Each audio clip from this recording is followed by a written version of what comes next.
My name's Steve Massey. I'll be brief. I have a couple points. One, I've had preliminary conversations with Brookfield Asset Management. You may know one of their funds owns the Mayfair Hotel. They are interested in helping to develop, to renovate the original Playhouse. They feel that it would be in their interest. They put about $20 or $30 million into renovating the Mayfair Hotel. They did a beautiful job. It's renovated. They didn't knock it down. So they're interested in being part of the team that renovates the full Playhouse, and we're very excited about that. I think it's obvious Miami does not have a regional theater. We need a regional theater. That's the obvious spot. And my last point is a somewhat political point, but my involvement along with the rest of the group here over this last couple of years to try to preserve the Playhouse has shown me that I'm not sure why the Coconut Grove is part of the city of Miami. And I put it to you guys this way. It's clear that we need to renovate the Playhouse. If the city of Miami can't protect us, can't have our back in Coconut Grove and preserve the one main historical thing that ties us to our past, which is that Playhouse, and if done correctly, will really help to tie the East Grove and the West Grove together. If you can't manage to do that, if we can't all manage to do that here, then why does Coconut Grove need the city of Miami? We're way better off being our own city. It's crazy. This is crazy. This whole process is crazy. You got three guys who aren't on the city council, three guys who don't care about the Grove, vote every vote to try to destroy the Playhouse, and the people that do care, in the minority, they vote to keep it. That's wrong. It's just wrong. It's the way it's set up, but it's not right. So I urge you to go ahead and not allow the demolition to proceed. Thank you. Anthony Vinciguerra, I'm one of the two appellates today, being represented by Mr. David Winker. However, I'd like to just do a quick presentation about an issue. Mr. Parrish asked us to be specific to this waiver tonight. This is really important. One of the reasons we're asking for this to be sent back to HEP is because of the significant changes that have occurred since the new proposal came forward. We are also, besides being within 500 feet and directly impacted by this, are board members of a community-based organization called Preserve the West Grove. I think we all know West Coconut Grove and Charles Avenue, Thomas Avenue, William Avenue are three of the most historic streets in the city of Miami. It's where Bahamians first came to help the early white settlers till the land, learn how to grow crops there, and develop the city of Miami. Our organization represents the residents living within 500 feet of the Playhouse. This is the Playhouse. These are the members of our organization. So those that will be directly impacted by this development. In the new plan that has not gone before HEP, there are significant changes. This is part of the reason why we're asking for this appeal. One of the main changes that we've already heard about tonight are commercial paseos, commercial development that will connect from the back of the Playhouse to the West Grove. Again, this will directly impact not only myself, but those all living within 500 feet, largely the members of our organization. These are commercial paseos. The city likes to pitch it as connecting the West Grove to downtown Coconut Grove, but essentially it's creating a shopping mall facing onto Thomas, William, and Charles Avenue. T3R, residential communities. You're creating restaurants, bars, and offices directly pouring onto residential streets. This is the new plan that's been presented and not reviewed by HEP. There's been no community input done. This is the view, according to the county, from William Avenue. It's currently a residential neighborhood. I don't think any of you would like to see this directly in front of your lawn without appropriate engagement and time to give comment on that and review. This is why we're asking for it to go back to HEP for a full review. Again, all of these areas, according to the county plan, will now have bars, restaurants, office space, directly opening on the front lawns of the members of our organization in West Coconut Grove, further gentrifying, bringing noise, traffic, Uber, garbage, partiers, bars onto our front lawns. Again, without a full review. This is the city's own renderings of what we'll have showing up on our front steps. This is William Avenue and their proposal. It's currently a closed-off residential community, T3R. How can this go ahead without engagement of those within 500 feet? So again, I'd just like to ask you, both on myself as one of the appellates to this question and for the residents of the organization, to grant the appeal, to give it the time that it deserves before this plan goes ahead. Thank you. Elvis Cruz, this should go back to the HEP board. You've heard many valid reasons elucidated by Attorney Winker, but also keep in mind that the plans here have been changed. We've been hearing that from elected officials over the past year or two, how much the plan has changed. That new plan should go back to the HEP boards. And lastly, the City of Miami has a demolition by neglect ordinance. I would not sleep well tonight if I did not mention to this board that here is demolition by neglect, willful demolition by neglect by our local government. Thank you. I was born here in Miami. And your name? Annette Figueredo. I was born here in Miami, and I remember from a little girl having a very excited time going to the culture in Coconut Grove. And I cannot believe that I'm standing here thinking that it might be torn down. We want to bring the Playhouse back. We don't want trash any more than anybody else does. There's no reason why there should be trash there. We want to revitalize the Playhouse. We want to bring plays back. We want it to be a cultural hub again. We want this in a 1,000-seat theater that is the original Playhouse of Coconut Grove, not something new and shiny that's just like all the other brand new modern things. We need to preserve this Playhouse. I am begging and pleading you to preserve what ties us back to the Miami that we all love and the culture. There is enough new things happening. We need to preserve the culture. And we want to do this in a place that can revitalize the whole city, the whole part of Coconut Grove. A 1,000-seat Playhouse will revitalize the businesses and keep us alive and keep us close to home the way that it was intended. I beg you to please preserve the Playhouse. My name is James Torres. I'm here to express my strong support and preservation, protecting the historic, keyword is historic, Coconut Grove Playhouse for future generations to enjoy. During the campaign, I had the opportunity to meet many amazing residents throughout the district. Some of them are here this evening. I was able to listen to them as they expressed their concerns for the Playhouse. But when it came to the issue of preserving and restoring the historic landmark, the consensus was one, and that was to reject the demolition. Keyword is reject. It's demolition to reject the window dressing, proposed improvisation of small of the portion.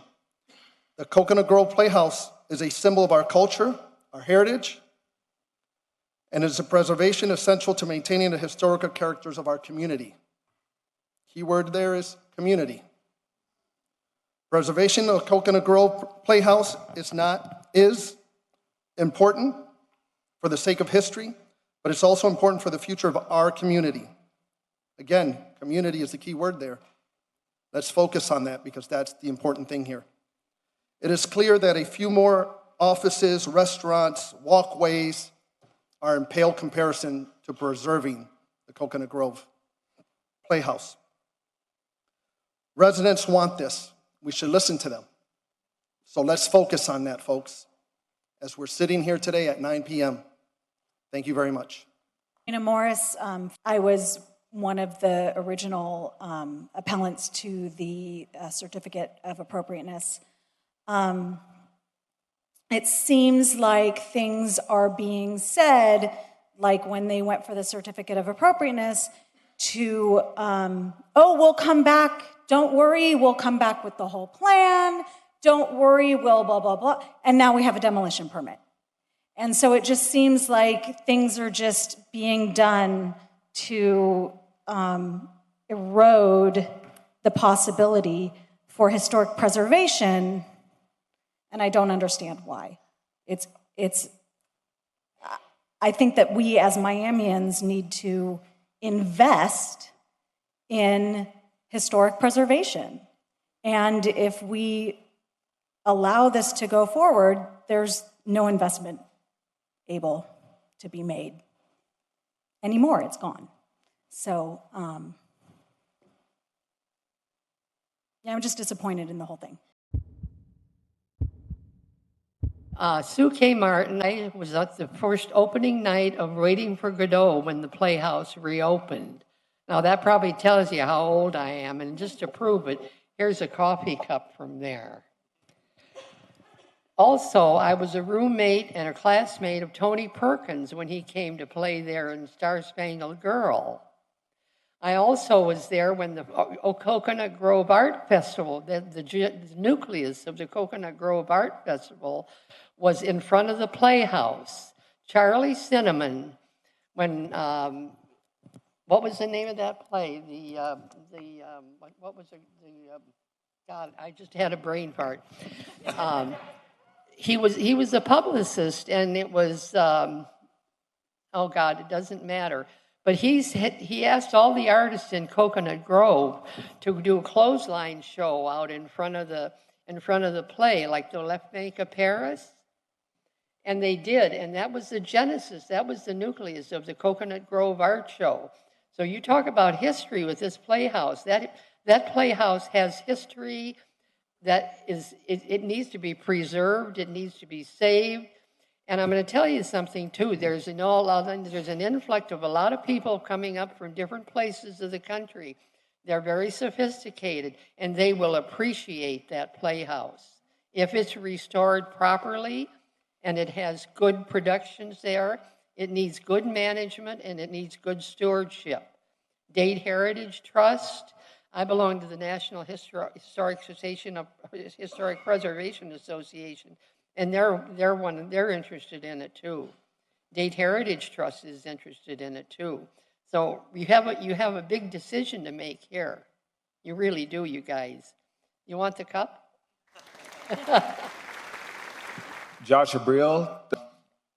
I think I was listening to what the gray-haired gentleman had to say, and I think his points are very valid, because right now I think most of us feel like victims in a war of attrition. And so we all want to see some sort of progress. My main interest, while I'd love to see the architecture of the Playhouse preserved, just because I'm born and raised in Miami. I grew up down south. I live in Coconut Grove now, but didn't matter where you were. When I was growing up, you were going to plays at the Playhouse, whether it be a school field trip, which was usually the case with me, or with your parents, what have you. Whatever the decision be, my main point of interest has been, what's the purpose of the movement forward? And right now, what I've been asking around about is, what's the purpose of knocking it down to a 300-seater? The main thing I've heard for that argument has been for financial stability. I've asked around as much as I could. I don't have a lot of theater connections. I'm not a theater guy. So I've been speaking to everyone I've asked concerning the matter. I've mostly been trying to look outside of Miami and Florida to try to get an idea of what's going on elsewhere. Is that with the right promotional people, a 1,200-seater shouldn't be an issue. To that end, usually when I ask people why it wouldn't be viable here, they usually say, well, theater going isn't what it used to be. For that matter, the Playhouse is a venue. It could be used for musical acts. It could be used for TED Talks. And right now, from what I understand, we're looking at a renovation of the Ace Theater, which I believe should be, once they get through permitting and all that, from what I hear, I'm on hearsay, whatnot. From what I understand, it's going to be roughly a 300-seater as well, which basically pits two basically equal theaters against each other, competing for what would be the same acts within a quarter mile of each other. Whereas if you have two differently seating theaters, they could complement each other, encouraging more acts of different types to come and be able to accommodate different size acts. At the same time, we're looking at, hopefully, an outdoor theater going up on Grand Avenue soon. The Vizcaya group could be encouraged to use the old Museum of Science to the same end. And it's so, whatever we move forward with, and like the man said, I think we're all kind of sick of waiting. It's been 2006, it's been a long time. But whatever we move forward with, I just hope that it's with the best interest in mind. Because if financial viability is possible with 1,200-seater, I would personally rather see that than more of the same old in Coconut Grove. We have a lot of nice restaurants. We have a lot of shopping for people with means. So, yeah, I guess that's all. That's my piece. Thank you. Christy Tasker. So no decision that you guys have to make is an easy decision. You've got a lot of people, that want the Playhouse immediately demolished because of lack of preservation. It sounds to me like somebody's not upholding their end of the deal when it comes to the lease itself. Then the city is not further citing the people who are holding the lease. So I would just ask for you guys to please abstain from the demolition of the Playhouse for now, with a limited time for the citizens themselves to further get an act together in terms of being able to come up with a coalition that was very similar to what the Fox Theater did in Atlanta. I'm originally from Atlanta. I know that theaters like that can easily be saved, and it's not going to cost $40 million to do so. So when it comes to the theater preservation, there are theaters around the globe that are preserved in London, Paris, New York, Atlanta itself. And once this is torn down, you do not get it back. Your culture goes, your city goes, and the last thing we need is another commercial, brand new looking building. Thank you. Next, please. Anthony Vinciguerra. Robert Jerez. I moved down here from Ann Arbor in 1970. Owned a home in the Grove in the past. I'd like to make the board aware of the importance of your decision. I'm not varying from this topic, but as an example, the demolishing of the Playhouse was not on the ballot, the citywide ballot. It was voted by us residents to keep it in whole. In comparison, right next door, if you step outside, the property to the north, it was voted on a citywide ballot to keep that all green space, to get rid of the boat launch with the huge forklifts removed from that area and placed over at Grove Harbor, and make that all green space for us citizens to lie on the grass, have picnic tables, the children playing with Frisbees. And this board, the zoning board, I saw it on TV when I was at home, made the decision and voted to pretty much destroy all that green space, to bulldoze the thought of it ever being there, and put in that huge area of black asphalt, which is as wide as this room is, and further lengthwise than I can throw a baseball. This zoning board did that. And now when you walk outside, we could have seen green space and children playing and families laughing. But, please just conclude. please remember that with what you're going to do, with the Playhouse. You know, we have years of families and families enjoying that Playhouse. You're going to demolish that in the future. Last thing, I was here in 2019 when the county's historic lawyer was discussing the historic value of the building. And I remember right there, Mr. Reyes interrupting them maybe 8 times and just for some reason blurting out. In conclusion, please. Blurting In conclusion, out, please, or I'll have to cut you off. I am. Please conclude. Three words. Please. 3 words. Mr. Reyes blurting out, and it's gutted, isn't it? Isn't it gutted? 8 times he blurted that out. The place isn't gutted. Thank you.